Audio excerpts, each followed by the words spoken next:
CPM മുൻ general secretary Sitaram യെച്ചൂരിയോട് ഒരു television പരിപാടിക്കിടെ അവതാരകൻ ജീവിതത്തിന്റെ നിരർത്ഥകതയെക്കുറിച്ച് ചോദിക്കുന്നുണ്ട്. എന്നാൽ താൻ ആലോചിക്കുന്നത് ജീവിതത്തിന്റെ പരമാവധി ഉപയോഗത്തെക്കുറിച്ചാണെന്നായിരുന്നു യെച്ചൂരിയുടെ മറുപടി. ജീവിതത്തിൽ എത്ര നിമിഷങ്ങളുണ്ട് എന്നല്ല, ഓരോ നിമിഷത്തിലും എത്ര ജീവിതങ്ങളുണ്ട് എന്നതാണ് പ്രധാനമെന്നും അദ്ദേഹം കൂട്ടിച്ചേർത്തു. എത്ര കാലം ജീവിച്ചു എന്നതിൽ ഒരു കാര്യവുമില്ല, എങ്ങനെ ജീവിച്ചു, ജീവിതത്തെ എങ്ങനെ ഉപയോഗിച്ചു എന്നതിലാണ് കാര്യം. ജീവിതത്തിലെ ഓരോ നിമിഷവും ഫലപ്രദമായി ഉപയോഗിക്കാൻ കഴിയണം. ഒരു 100 വയസ്സ് വരെ ജീവിച്ചതുകൊണ്ട് മാത്രം ഒരു കാര്യവുമില്ല.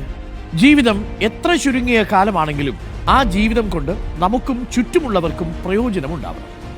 പ്രിയപ്പെട്ട പ്രേക്ഷകരെ, ചില മനുഷ്യരുണ്ട് ദീർഘകാലം ജീവിച്ചിരിക്കും, 100-110 വയസ്സ് വരെയൊക്കെ ജീവിച്ചിരിക്കാൻ വേണ്ടിയിട്ട് ഇങ്ങനെ മരുന്നും മന്ത്രവുമായിട്ട് കഴിയുന്ന മനുഷ്യരാണ്. പക്ഷേ അവർ യഥാർത്ഥത്തിൽ ജീവിച്ചിരിക്കുകയാണോ എന്നുള്ളതാണ് ഒരു ചോദ്യം. ചത്തതിനൊക്കുമേ ജീവിച്ചിരിക്കലും എന്ന മട്ടിൽ ജീവിച്ചിരിക്കുന്ന മനുഷ്യരും നമ്മുടെ ചുറ്റുമുണ്ട്.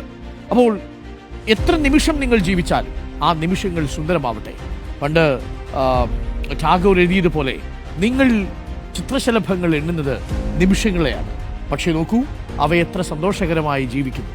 നമ്മൾ 100 നൂറ്റാണ്ട് ജീവിച്ചിരിക്കാൻ ആഗ്രഹിക്കുന്ന മനുഷ്യരാണ്, എന്നാൽ യഥാർത്ഥത്തിൽ നമ്മൾ ജീവിക്കുന്നുണ്ടോ ഒരു നിമിഷമെങ്കിലും എന്നുള്ളതാണ് ചോദ്യം. Leave at the present. ഇപ്പോൾ ഈ നിമിഷം നിങ്ങൾ ജീവിക്കുക എന്നുള്ളതാണ്.